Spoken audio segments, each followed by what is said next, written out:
Bien, vamos a tener abierto en el Salmo 32. La comunión rota y restaurada. Este Salmo 32, algunos se preguntarán en qué momento de la vida de David, porque es un salmo de David, en qué momento de la vida de David fue. Y dicen algunos comentaristas que es después del Salmo 51. Ustedes recordarán que el Salmo 51 es un salmo de arrepentimiento, de confesión de pecados. Aquí relata la historia de alguien que se arrepintió y de alguien que fue restaurado. Entonces, como yo les venía diciendo, los salmos por ahí no guardan ese orden cronológico y estamos tomando salmos del primer libro de Salmos, que va al 42, y creo que el domingo que viene, cuando predique Martín, va a tomar algún salmo antes del 42 y después quizás pasemos al segundo libro. Por lo menos vamos siguiendo esa secuencia, pero los salmos no tienen esa secuencia cronológica. Ya hemos hablado algo acerca del pecado de David, de cómo, ustedes recordarán la historia, vino el profeta Natán, aproximadamente casi un año, de querer ocultar un pecado de adulterio y un pecado que si bien él no lo mató al esposo, digamos, de Betsabé, sino que lo envió a la guerra a un hombre sin experiencia al frente de batalla para una muerte segura. Básicamente un asesinato, ¿sí? Quizás ideológico, como decimos ahora. Algunas personas se enteraron de eso, pero no todos. Y cuando Dios envía al profeta Natán, no solamente que se entera todo Israel, sino que nos enteramos nosotros 3.000 años después de eso. O sea, y nunca le fue a David bien hasta el momento de su muerte, si bien Dios le preservó el reino, porque Dios fue fiel a su promesa. Si fuera por la actitud de David, si fuera por cómo él no permaneció fiel a Dios, por lo menos en un momento de su vida, Dios no lo desechó. Ustedes recordarán que sí desechó a Saúl. ¿Pero por qué desechó a Saúl? Porque él no se arrepintió. Y uno dice, y David, que hizo un pecado al parecer más grave que el de Saúl, lo dejó como rey. Pero David se arrepintió. Entonces, este salmo, el Señor nos quiere mostrar con este salmo cómo debemos arrepentirnos. Porque esta no es la experiencia de conversión de alguien.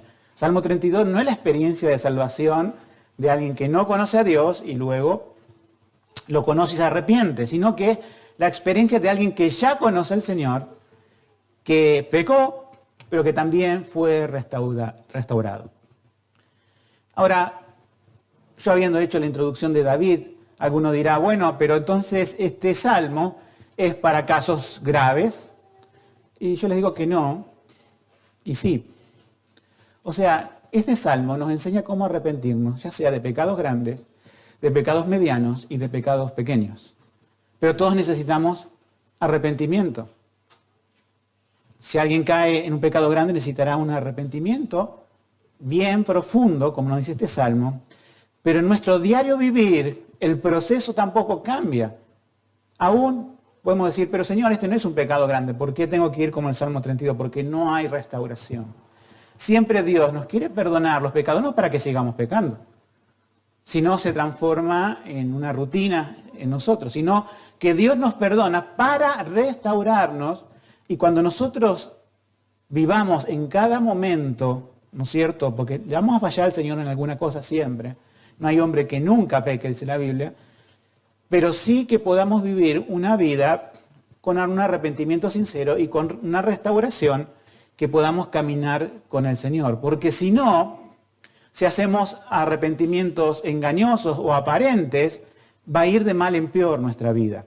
Es como que se van a ir sumando y sumando y después va a ser más difícil el arrepentimiento. Entonces, que el Señor nos dé su gracia en esta mañana para ver bien este Salmo 32, que es un salmo de arrepentimiento también y de restauración delante del Señor.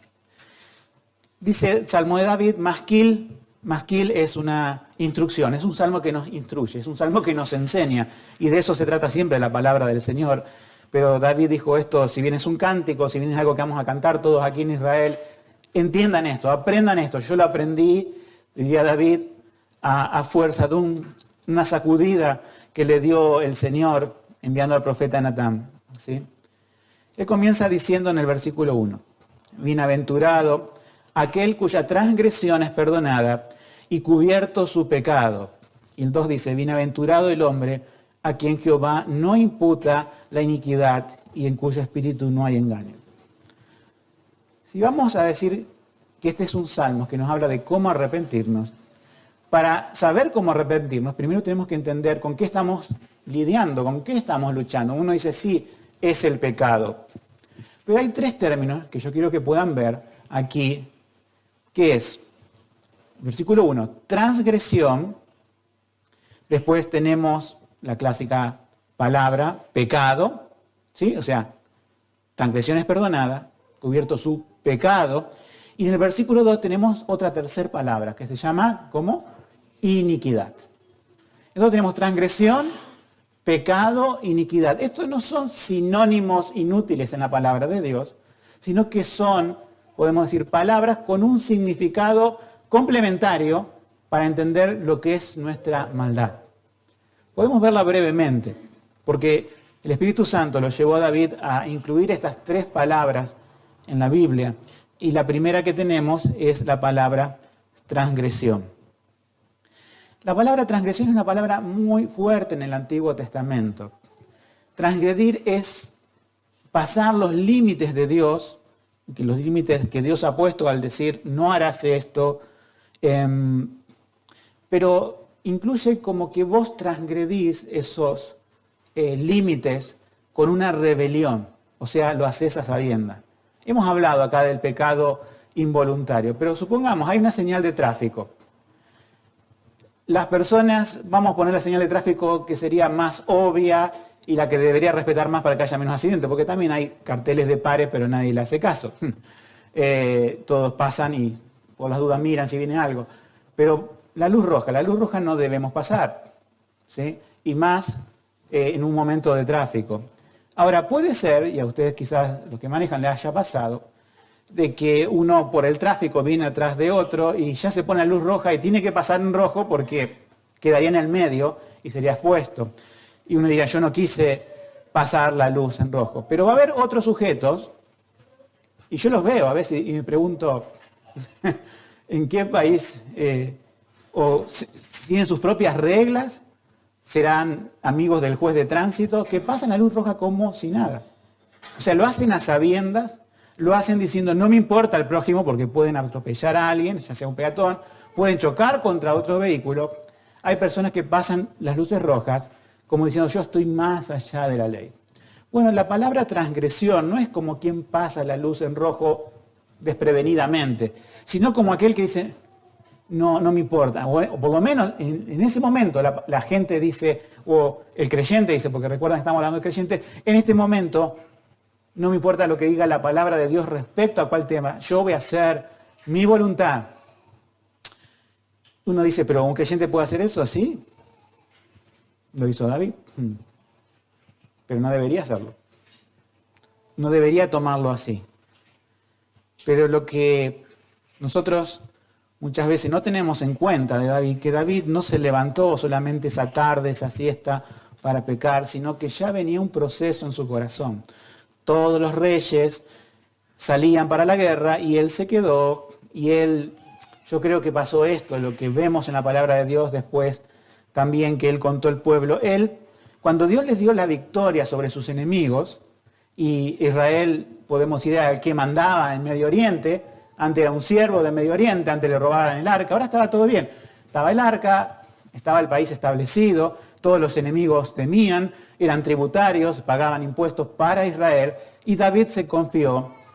Y David, quizás antes de la caída viene el orgullo, se enorgulleció de todo eso, y ya había un pecado en su corazón, y después lo único que pasó es que se consumó el pecado que ya había.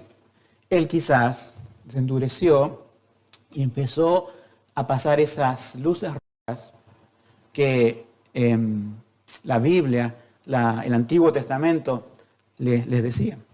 La segunda palabra es muy familiar, es pecado, simplemente. El pecado es cerrar al blanco, es apartarse del camino. Eso es pecado. Hay pecados por omisión, o sea, por dejar de hacer algo, puede ser pecado. Por ejemplo, que sabe hacer lo bueno, dice la Biblia, y no lo hace, se convierte en pecado. Hay pecados de comisión, pecados que directamente Dios te dice no, y uno lo hace. Hay pecados a veces de ignorancia, pero no por eso uno queda exento. Y la tercera palabra es una relación que tiene con las demás. Es iniquidad. A veces se traduce pecado esta palabra, que a mí siempre me llama la atención, se llama abón, ¿sí? ¿Les recuerda algo? Esa palabra iniquidad apunta a las otras dos, y yo creo que en en este entendimiento que tenemos del pecado, es la total depravación del hombre. Es la doctrina de que creemos que el hombre, ¿sí?, nace en un estado separado de Dios, muerto, caído en pecado. Ahora, Cristo viene a hacer una obra en nosotros de restauración, darnos un nuevo corazón. Pero todavía, como dice Pablo, el pecado mora en mí. Y el pecado lucha contra mí, yo lucho contra el pecado. Entonces, esa iniquidad es, si bien es una palabra en el Antiguo Testamento, es la palabra que mejor relacionamos con ese pecado interno, que tenemos traducida en el Nuevo Testamento como concupiscencia. ¿Sí? La palabra parece difícil, pero es el pecado interno. Entonces, David nombra en su primer versículo estas tres cosas. Pero gracias a Dios que para estas tres cosas hay solución. Imagínense que simplemente sería descriptivo. Por ejemplo, ¿qué dice respecto a esta solución? Bueno, dice, bienaventurado, y es otro salmo de bienaventuranza, aquel cuya transgresión, y ahí tenemos una respuesta de Dios, es perdonada. Nosotros necesitamos, cuando confesamos nuestros pecados, el perdón de Dios. Hoy se habla mucho, perdónate a ti mismo, ¿sí? Y muchas iglesias le dicen, tenés que perdonarte a vos mismo. Bueno, yo sé que hay personas que se culpan más allá de lo que Dios le da de perdón, y eso sería ya incredulidad. Porque yo he tratado con muchas personas que dicen, ¿vos creés que Cristo murió en la cruz por vos? Sí. ¿Creés que Cristo te perdonó todos tus pecados? Sí. ¿Y por qué te seguís culpando si Cristo te perdonó? Bueno, la persona puede caer, ¿no es cierto?, en una cuestión cíclica de Cristo me perdona, pero yo no me perdono. Eso también es rebelión. Pero en este caso, el perdón es el que Dios te otorga. Solamente tenemos que reconocer que cuando pecamos, pecamos contra la santidad de Dios. Pecamos contra su persona. Nosotros, como creyentes, somos personas que hemos recibido la luz de Dios. Hemos recibido una manifestación de Dios a través de su palabra, que conocemos que de todos los atributos que tiene Dios, hay un atributo que lo hace especial y que le da color a todos sus demás atributos, que es la santidad de Dios. Dios es 3 veces santo, como dijimos, no dice la Biblia que Dios sea 3 veces justicia, 3 veces amor o 3 veces otro atributo, pero sí dice la Biblia que Dios es 3 veces santo. Entonces cuando pecamos, pecamos contra un Dios que es santo. La gente que no conoce a Dios puede pecar y no le trae ninguna consecuencia mental porque no conocen a Dios, están ciegos. Pero cuando el creyente recibe la vista espiritual, ¿sí?, cuando el creyente como Isaías se da cuenta diciendo, oh, soy un pecador que necesita el perdón de Dios, entonces ahí, cuando entendemos que si seguimos pecando, estamos haciendo contra la santidad de Dios. No lo que nos hiera a nosotros mismos, no es lo que podemos hacer contra nuestro prójimo, sino específicamente contra la santidad de Dios. Pero Dios perdona. La segunda palabra que nosotros vimos acá dice transgresiones perdonadas y dice y cubierto su pecado. Fíjense la palabra cubierto. El hombre cuando pecó en el Edén no tuvo una buena idea, es más, tuvo una idea errónea de cómo cubrir su pecado, por así decirlo. El hombre cuando peca y se separa de Dios, siempre se va a manifestar hasta nuestros tiempos, la naturaleza que traemos del pecado. Cuando pecamos, ¿qué queremos hacer? Esconderlo. No conozco a nadie que diga peco y he pecado, a los 2 segundos dice. No, quizás lo diga después de cierto tiempo y algunas personas se lo guardan por muchísimo tiempo y trae las consecuencias que trae. Pero dice cubrir el pecado. El hombre consiguió hojas de higuera para cubrirse por la vergüenza que tenía delante de Dios. ¿Y Dios qué le consiguió a Adán y Eva? Como figura de lo que iba a hacer con nuestros pecados. No sabemos la parte en que mató a los animales, pero les trajo 2 pieles. Y uno se imagina, ¿no? En su mente a veces muy automática, decir, no, le trajo unas pieles como la que podría comprar alguna mujer un tapado de piel, diciendo, no, pero si vos dabas vuelta a esa piel, estaba todavía tibia por la sangre y quizás manchado de sangre por dentro, porque era la piel de un sacrificio, no era una piel curada, ni Dios se había vuelto sastre en ese momento para decir, curo una piel, lo pongo y que ahora sí están bien vestidos de pieles. No, es una piel chorreando sangre, aún con el calor del animal, para hacerlos reflexionar. Tu forma de ocultar el pecado no sirve. ¿Y qué sirve? Se preguntaría Adán y Eva. Yo quizás he visto este animal que tengo puesto, quizás nunca imaginé que, no sé, ese cordero, o depende de lo que sea, tenga que morir para vestirme a mí. Yo no necesitaba vestirme, ¿por qué ahora Dios me pone un animal, o por lo menos la piel de un animal? Bueno, siempre a Dios les gusta hacer gráfico, como si fuera una parábola, de lo que Él perdona nuestro pecado. Tenemos la cena del Señor, que es un gráfico del cuerpo partido de Cristo, de su sangre derramada, y ahí tenían ellos un ejemplo de un sacrificio. O sea, le estaba diciendo, hoy a lo mejor esa vergüenza externa es cubierta con la piel de un animal, pero ¿cómo será cubierto el pecado de los hombres en el futuro? ¿Cómo será, si bien en el futuro estoy hablando que va a venir Cristo, pero siempre Dios cubrió los pecados a través de Cristo? Los creyentes del Antiguo Testamento mirando al Mesías que iba a venir y los creyentes del Nuevo Testamento mirando al Mesías que ya vino. Nunca la salvación fue por obras, nunca fue de otra forma, siempre fue por el Mesías que iba a venir o que ya vino. En nuestro caso, que ya vino. Ahora, nada mejor para explicarle a Adán y Eva que el Mesías iba a dar su vida y que el Mesías te iba a vestir y te va a cubrir. Y eso es lo que hace Dios con nuestros pecados. Nosotros queremos maquillarlos, nosotros queremos darle otros nombres, ¿sí? Nosotros queremos echarle la culpa a otras personas o a veces al mismo pecado, diciendo que el pecado es tan fuerte que entonces le echo la culpa al pecado. Pero los culpables somos nosotros, somos una raza culpable delante de Dios. Ahora, cuando Cristo nos salvó, es quitada la culpa y limpia tu pecado, como le dijo Isaías. Pero volvemos a pecar. Y es ahí cuando tenemos que saber que nuestro pecado siempre tiene que ser llevado a la luz para ser examinado y para recordar que si bien yo puedo pecar hoy como creyente, sabemos que ya el pecado fue cargado en la cruz. O sea, Jesucristo murió hace 2000 años y uno dice, pero ¿y si mañana lunes peco, que el pecado viaja al pasado y se carga sobre Cristo? Ya está para él cargado. Es a veces un poco feo pensar, yo voy a pecar en el futuro alguna cosa y esa ya la cargó Cristo.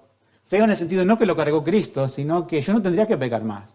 Porque ya entiendo, ya Dios me ha dado la luz para no pecar. Pero aún así, Dios sabe que muchos podemos pecar y tenemos que recordar que Él es el que cubre nuestro pecado. No como quien lo oculta, podemos decir, de una forma hipócrita, o como quien tiene que barrer la tierra bajo la alfombra, como decimos en un dicho. No, le costó la vida de su hijo. Esas son las pieles de los animales que representaban aquel Cordero de Dios que murió en la cruz y que allí el vestido es espiritual, porque el vestido que me pasa Cristo es el vestido de su justicia, no sin antes limpiarme. Quizás la imagen de Adán y Eva, de unas pieles chorreando sangre, no eran muy lindas en ese momento, pero espiritualmente lo que Dios hace con nosotros sí es muy lindo, sí es hermoso. Dios nos saca del mundo, de la ciénaga del mundo, de un pozo de brea del mundo, y Dios nos lava. Y aparte de lavarnos, Dios transfiere por la fe, somos justificados, dice la Biblia, por la fe, transfiere en nosotros ese vestido que se llama la justicia de Cristo. Entonces Dios, al salvarnos, nos ha dado un nuevo vestido. Le pregunto a los padres aquí presentes, ¿qué pasaría si ustedes le compran, y se les ha pasado seguramente, a alguno de sus niños un vestidito o un trajecito a los hombres, algo que digo, esto me costó mucho, y en la primera que le da la oportunidad, tiene una cucharada de dulce leche aquí? ¿Cómo se pondrían ustedes? Mal.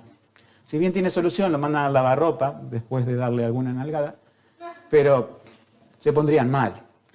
Cualquiera que tiene algo nuevo, incluso se compran, incluso podemos poner el ejemplo de gente grande, se han comprado algo muy lindo y se manchó de una manera y se enojan.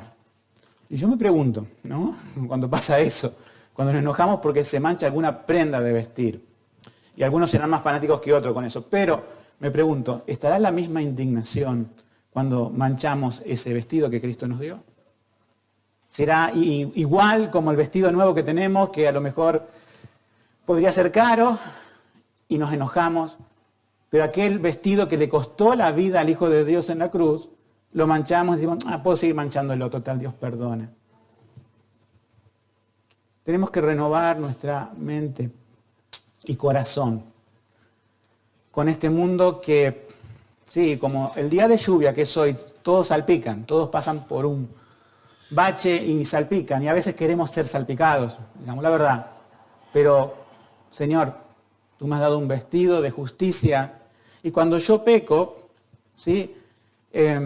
Arrugo ese vestido y lo mancho.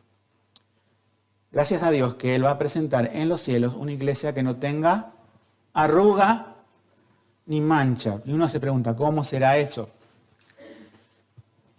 Vamos a tener que morir, hay muchos, y otros van a estar en la venida de Cristo, no sabemos. Vamos a pasar por el valle de sombra de muerte algunos, y otros serán transformados, pero ya tendrán un cuerpo resucitado como el de Cristo. Y cuando estén todos los creyentes reunidos en el cielo, no van a tener mancha y arruga. Actualmente todos aquí tenemos manchas y arrugas, ¿o no? Y no estoy hablando de la ropa, ¿sí? Estoy hablando de nuestra alma. Pero, ¿qué es lo que tenemos que tratar, hermanos? A no estar manchados por el pecado. Sabemos que Dios cubre nuestro pecado, pero no podemos abusar de su gracia. Dios no imputa, dice la tercera palabra, con respecto a esa palabra que hemos visto que se llama iniquidad. ¿Sí? Imputa iniquidad. Me he detenido bastante en esa palabra, pero vamos a nivelar el mensaje, no se preocupen. La Biblia nos dice en Romanos, esto es, básicamente este salmo tiene una conexión directa, después si quieren leerlo, con Romanos 4. Romanos 4 es una citación de este salmo en el Nuevo Testamento. Dice Pablo, más el que no obra, sino que cree en aquel que justifica al impío, su fe le es contada por justicia. El pecado te engaña. El pecado siempre trata de llevarte a más. Pero, lo que nos dice la Biblia, es que si vos crees, tu fe te es contada por justicia. Esta es la bienaventuranza, que Dios no imputa la condenación a aquel que pone fe en Cristo, sino que le imputa la justicia de Cristo por la fe. Esa doctrina penal, esa doctrina que es la de un juzgado con abogados y demás, es lo que trata mucho el libro de Romanos, la imputación, ¿sí? Y acá David habla con esa palabra que se traduce también imputar, y también Pablo seguramente trae en relación esa palabra imputar, porque dice, bienaventurado aquel a quien Dios no imputa iniquidad. Nosotros todos no podríamos ser bienaventurados entonces, ¿verdad? Porque todos tenemos iniquidad. Pero si hemos creído por la fe en el Hijo de Dios que murió en mi lugar, esa fe me es contada, me es imputada a mí como si fuera justicia. Y Dios no me puede imputar a mí iniquidad porque la imputó a su Hijo Jesucristo. O sea, mis pecados fueron puestos sobre Cristo. Esa idea de sustitución tendría que asombrar al mundo porque no lo tiene ninguna religión. Nadie ha podido inventar esto porque solamente está en la mente de Dios, en su sabiduría, que pueda salvar a alguien por sustitución, imputándole su justicia y cargando sus pecados. Es un viceversa, ¿no es cierto? Cristo me da su justicia y yo le doy mis pecados. Es la transacción que se hace en el momento. Y eso se hace por medio de la fe cuando creemos en Cristo. Pasamos al siguiente versículo. Versículos 3 y 4. El pecado no confesado. Que dice así. Mientras callé se envejecieron mis huesos en mi gemir todo el día. Porque de día y de noche se agravó sobre mí tu mano. Se volvió mi verdor en sequedades de verano. ¿Sí? Hermanos, Dios te salvó no para hacer un árbol seco, sino para hacer un árbol plantado junto a la corriente de las aguas que da su fruto a su tiempo, para hacer un árbol verde, floreciente como esta primavera, ¿sí? Y que siempre esté dando fruto.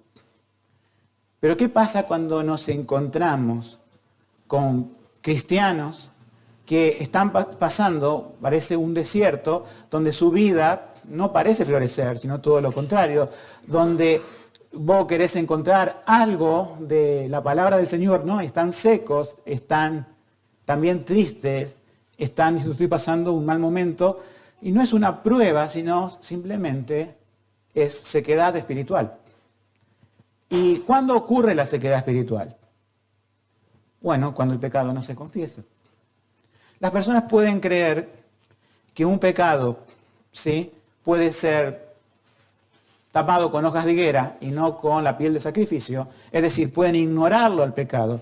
Pero ignorar el pecado lo que hace es agravar el problema del pecado. Recuerden, la confesión antes. Acá el pecado no confesado. ¿Qué pasa con el pecado que se va pudriendo por dentro? Y te seca espiritualmente. Fíjense que todo es un proceso. No hay cosas automáticas. La persona no puede florecer al otro día después de haberse secado. Ustedes saben que hay leyes de botánica, ¿verdad? Si tienen alguna planta que se la ha secado, yo no tengo suerte con las plantas o no soy bueno con las plantas. Y créanme que cuando se seca una planta y quiere hacerla revivir, si acaso la puede hacer revivir, cuesta tiempo, ¿no? Cuestan meses, a veces, depende de la planta. Pero no es automático. El proceso de que te secas espiritualmente no es automático. Y por eso el proceso de restauración tampoco es automático. Porque todo ese proceso que llevó a la persona a ocultar el pecado, a tenerlo dentro y no confesarlo, fue hundiendo, hasta que le pasó como a David. Él dice un dicho que no sé cómo será médicamente esto, se envejecieron mis huesos.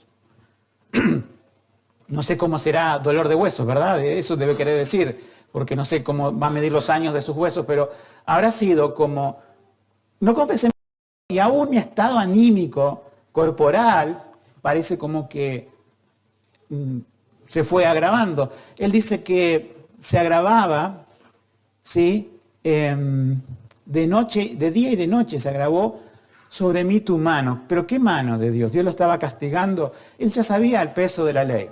Nosotros como creyentes, cuando pecamos, automáticamente tenemos un peso. El peso que nosotros conocemos de la palabra de Dios. Algo que mientras no lo confesemos, lo que ocurre es esto. Nuestra conciencia no está tranquila. Esta es la diferencia entre un hijo de Dios y alguien que no lo es. Algunas personas por religiosos pueden sentir remordimiento, pero el hijo de Dios siente un peso.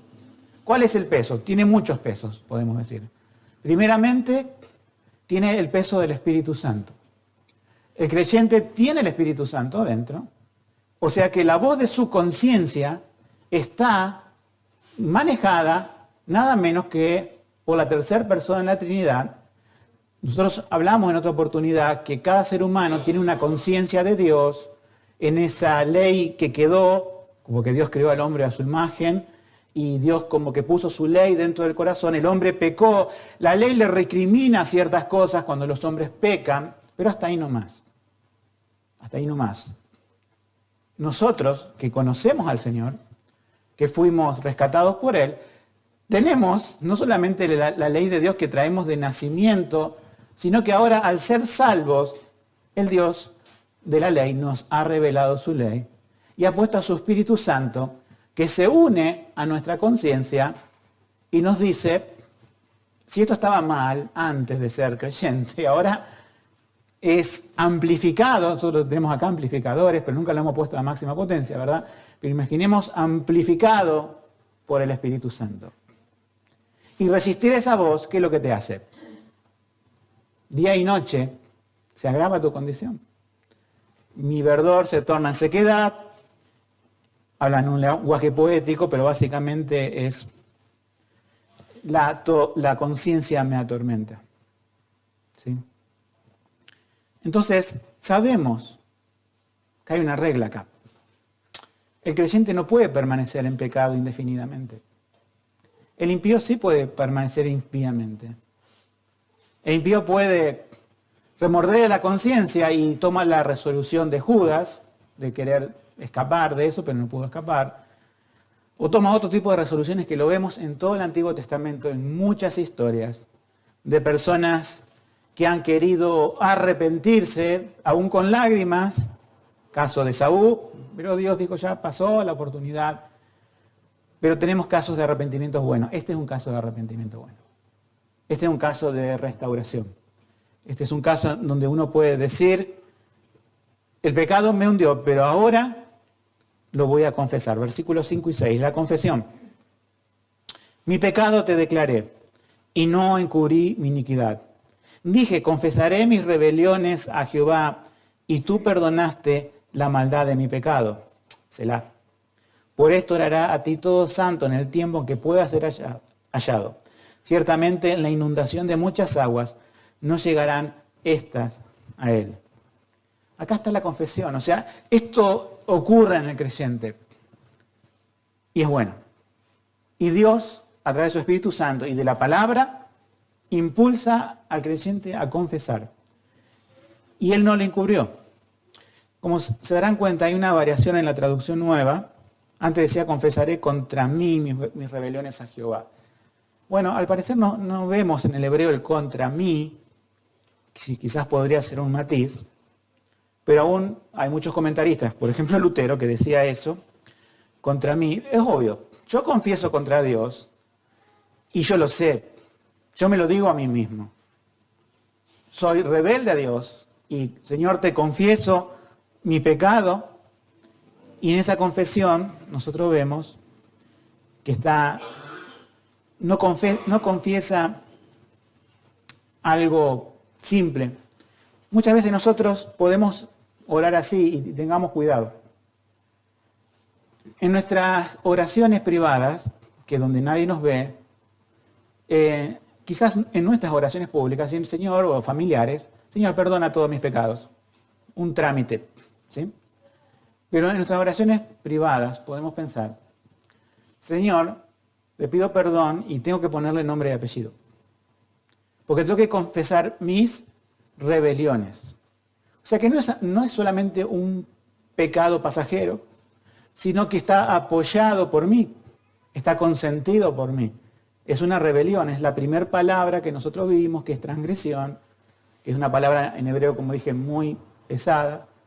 Hemos no solamente pasado el alambre de púa, sino que lo hemos cortado y hemos hecho un camino para pasar y transgredir en determinado pecado. Entonces tenemos que decirle al Señor, confesaré, no así por encima, sino confesaré mis rebeliones, y mis rebeliones es en plural, y mis rebeliones tienen nombre y apellido, por así decirlo. Y cuando hay una confesión sincera, hay una restauración total de parte del Señor. Tú perdonaste la maldad de mi pecado. Y hace un selah. Hagamos una pausa, pensemos. Eso es lo que nos quiere decir la palabra. ¿Sabías qué pecados te perdonó el Señor? A lo mejor alguno pensará antes de conocer al Señor. Bien, pero la palabra nos invita esta mañana a pensar después de conocerlo. Porque ese Selah es para un creyente. Señor, después de que te conocí, a ver, le pongo nombre y apellido a mi pecado, te pido perdón. Y tú perdonaste, porque ya lo cargaste en la cruz. Y tengo que hacer un silencio. Ese silencio no lo vamos a hacer ahora. Pero hacelo en la comunión personal con Dios. Meditar. Ese silencio, decir, tengo que pensar bien. Tengo que pensar bien lo que hice contra mi Dios. Y Él perdona, y Él restaura. Y es una declaración de confianza en lo que dice el salmista. El versículo 6 dice, como una consecuencia, por esto orará a ti todo santo en el tiempo que pueda ser hallado. Ciertamente en la inundación de muchas aguas no llegarán estas a él. Aquí hay una promesa de restauración. Que le hace acordar muchas aguas cuando llegan, y siempre Israel, por la geografía del lugar, ellos no tenían un desborde de río como podemos tener aquí en nuestro río Paraná, donde es muy gradual, y aún a pesar de ser gradual, a mucha gente lo agarra con sus cosas en el agua, se tienen que mudar. Después la gente regresa al mismo lugar que se inundó, pero eso es otro tema, ¿sí? En aquel tiempo había lluvias rápidas y por ser un terreno árido, se hacían lo que se llaman torrentes, ¿sí? Y venía rápidamente, quizás no estamos en zonas montañosas, pero los hermanos que viven en zonas montañosas saben lo que es un torrente, saben lo que es sonar una alarma, que viene un agua y se lo lleva enseguida. Bueno, esa clase de cosas sufría Israel de continuo, estaban acostumbrados a usar este lenguaje. Si vienen las aguas de repente, dice, el creyente no va a ser llevado como esa casa que fue edificada sobre la arena. Porque estamos sobre la roca que es Cristo. Dios nos perdona en Cristo, Dios nos restaura en Cristo. Y ahora que hablamos de restauración, tenemos que creer que Dios restaura el alma que pega contra Él. No siempre decimos, bueno, el pecado, pero cuando Dios perdona, restaura. Y te da esta seguridad, mira, tu vida podría haberse perdido como cualquier otra. Este pecado podría haberte llevado a la destrucción como cualquier otro, pero el Señor dice, yo estoy aquí en tu vida. Estoy debajo de tus pies, soy la roca que te sostiene, y las aguas que a otros lleva a su casa, su vida, son arrasados. Vos vas a permanecer en pie hasta que el Señor venga, hasta que Él venga. Vamos a estar en pie porque estamos parados sobre Él. Esto es de consuelo realmente en el perdón del Señor. ¿Qué sería, no? Decir, bueno, dice el Señor, yo te perdono y ahora corre por tu cuenta. Y digo, otra vez me va a llevar el río. No, el Señor nos hace estar parados sobre la roca. Y eso es gracia, no tenemos otra palabra que entender que es por pura gracia. Yo pienso que también cuando nosotros entendemos el proceso bíblico del pecado y la restauración, nosotros, estoy seguro, hermanos, que le damos gloria a Dios por los pecados pasados antes de convertirnos, ¿verdad? Señor, nos quitó la culpa. No damos gloria por los pecados cometidos, pero sí damos gloria a Dios por la restauración cuando hay en nuestra vida cristiana, porque el Señor viene a restaurarnos. Recuerden, hermanos, el Señor quiere cumplir en nosotros el Salmo 1. Y nosotros ya tenemos la responsabilidad de, el Señor habiendo abierto nuestros ojos, de no estar en sequedad, sino de estar como árbol plantado. Recordar que el Señor nos puso sobre la roca segura y que no nos vamos a perder como el mundo. Seguimos con una declaración de confianza, versículo 7. Tú eres mi refugio, me guardarás de la angustia. Con cánticos de liberación me rodearás. No sé bien qué habrá pensado el salmista, pero estoy seguro que él era un compositor. O sea, David era músico, era compositor. Y acá cantamos, ¿verdad? También recordamos los salmos, que son nuestro modelo a seguir. Y tenemos por aquí como ¿no es cierto?, un himnario con canciones. Como dije, se llama Himnos de la Gracia Soberana. Ahora, todas esas canciones tienen que ayudarnos, hermanos. ¿Por qué? Porque esas canciones están basadas en la palabra de Dios, no están basadas en un autor humano que le gustó la música y que le gustó la letra y vamos a cantar esto. Nunca elijan una canción porque les gusta la música. La música es majestuosa y la letra es majestuosa. ¿Cómo utilizan ustedes los cánticos estos en sus vidas privadas? Cuando asalta la tentación, ¿qué hacen con esa música? ¿La cantan? ¿La ponen a alto volumen? ¿Se unen ustedes cantándola por más que desafinen y algunos lo miren en la calle medio van con el auricular? Van en el auto poniendo la canción, van en su hogar poniendo la canción. Yo me pregunto, ¿qué pasa con aquellos creyentes que necesitan escuchar otro tipo de música? ¿Qué pasa? ¿Qué necesitan en sus letras? ¿Qué necesitan en sus músicas? Es algo cultural, pero realmente con el pecado que nos asedia, con el mundo que está tratando de invadirnos, nosotros tenemos tiempo de escuchar, no voy a poner ningún autor para no decepcionar a nadie, pero tenemos para escuchar a otros. Cuando el Señor nos da cánticos de liberación, ¿de qué? Del pecado. Canten, escuchen. No importa si tienen linda o fea voz. Traten de practicar para tener linda voz, pero rodéense de lo que cantan. Rodeen su hogar. Yo sé que algunos están conviviendo con incrédulos. Ellos los invaden con su música. A muchos te invade el vecino con su música, lamentablemente. No traten de hacer una guerra de música porque no sería cristiano eso. Pero invadan su hogar con su música. Invadan el auto con su música. Su celular con la música que nos recuerda la palabra de Dios. Que nos recuerda que somos liberados en Cristo. Las letras son preciosas, están basadas en la Biblia. Y Dios utiliza los salmos, utiliza los cánticos para traernos victoria al corazón, para recordarnos las verdades del Evangelio, para recordarnos la palabra de Dios, para recordarnos lo pecadores que somos y lo grande que es nuestro Dios. Rodeémonos, hermanos, con cánticos de liberación en manera práctica. Yo sé que acá hay algo más profundo de lo que quiso poner David, pero dado el tiempo vamos a simplemente limitarlos a eso. Sigue diciendo, versículo 8, te haré entender y te enseñaré el camino en que debes andar. Sobre ti fijaré mis ojos.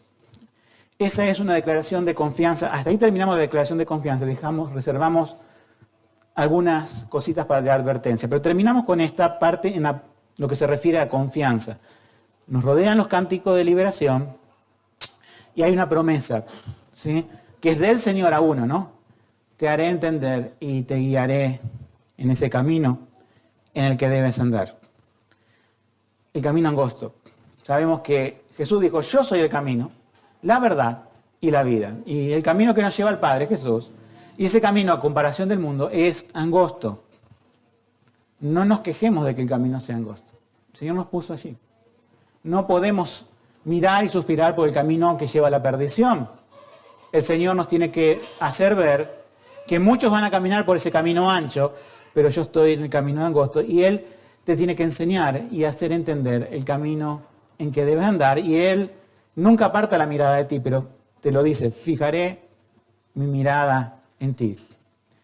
Dios quiere que camines por este camino de Cristo, que avances, que no dobles a la izquierda ni a la derecha, no te apartes a diestra ni siniestra, que no te detengas en el camino cansado, sino que prosigas a la patria celestial, que en este camino invites a otros a unirse a este camino, diciendo en Cristo hay salvación, en Cristo hay perdón, en Cristo hay restauración, pero muchas veces los cristianos que se enredan en pecados no pueden decirle al otro que en Cristo hay salvación porque parece que su vida contradice lo que el Señor ha hecho. El Señor nos restaura. El Señor quita nuestro pecado, es cubierto, es perdonado. Y sigamos. Restaurados, sigamos. Y ahí, en esa restauración, donde uno empieza a ver que donde había algo seco empieza a crecer algo verde, donde ya estamos dando fruto, digamos a otro, vengan a este camino, porque fuera de él no hay salvación. Fuera de Cristo no tiene sentido la vida. Fuera de Dios no vale realmente este mundo, todo es vanidad. Las advertencias del versículo 9 y 10 nos dicen, no seáis como el caballo o como el mulo sin entendimiento, cuyos arreos son cabestro y freno para sujetar su boca, porque si no, no se acercan a ti. Muchos dolores habrá para el impío, mas el que espera en Jehová lo rodeará misericordia. Por un lado, Dios te dice, ¿no es cierto? No eres impío. Muchos dolores hay para el impío. Dolores de muerte, y de muerte eterna, por cierto, ¿no? Estás rodeado de misericordia. Cuando decimos que el amor de Cristo, nada nos podrá separar del amor de Cristo, dice ni lo bajo, ni lo alto, lo ancho. Es como decir, miramos a todos lados y estamos rodeados de la misericordia de Dios. Si pensamos en eso, hermanos, pecamos menos, en serio. Si pensamos que fuimos rescatados para no tener los dolores del impío y que el Señor nos rodeó de misericordia, tenemos que andar por fe para ver esto. Porque en nuestra vista miramos alrededor y vemos las fallas de los demás, vemos el pecado de este mundo, vemos lo que nos falta, vemos, no tengo esto, Señor, no tengo aquello. Miro con los ojos de la carne y me desanimo, pero miro con los ojos de la fe y miro para todos lados, para arriba, para abajo, y yo veo que la misericordia de Dios está en nuestra vida. La misericordia de Dios me rodea, como dice la palabra, me rodeará misericordia. Y cuando somos conscientes de eso, es cuando no pecamos. Cuando hacemos las cosas bien. Cuando caminamos derechito. Cuando miramos el mundo con los ojos de la carne y no con los ojos de la fe, todas esas decepciones te llevan a vivir la vida como uno de ellos. Por eso, hermanos, la palabra de Dios, cada domingo, cada estudio bíblico, cada vez que tiene que acrecentar nuestra visión espiritual. No podemos pasar años y años en la vida cristiana viendo cada vez menos. Dejemos esto para nuestros ojos físicos, que esto seguramente necesitarán graduación dentro de algunos años. Pero nuestros ojos espirituales es al revés. Tienen que ver más y más. Y cuando vemos más y más, vemos la misericordia de Dios que nos rodea.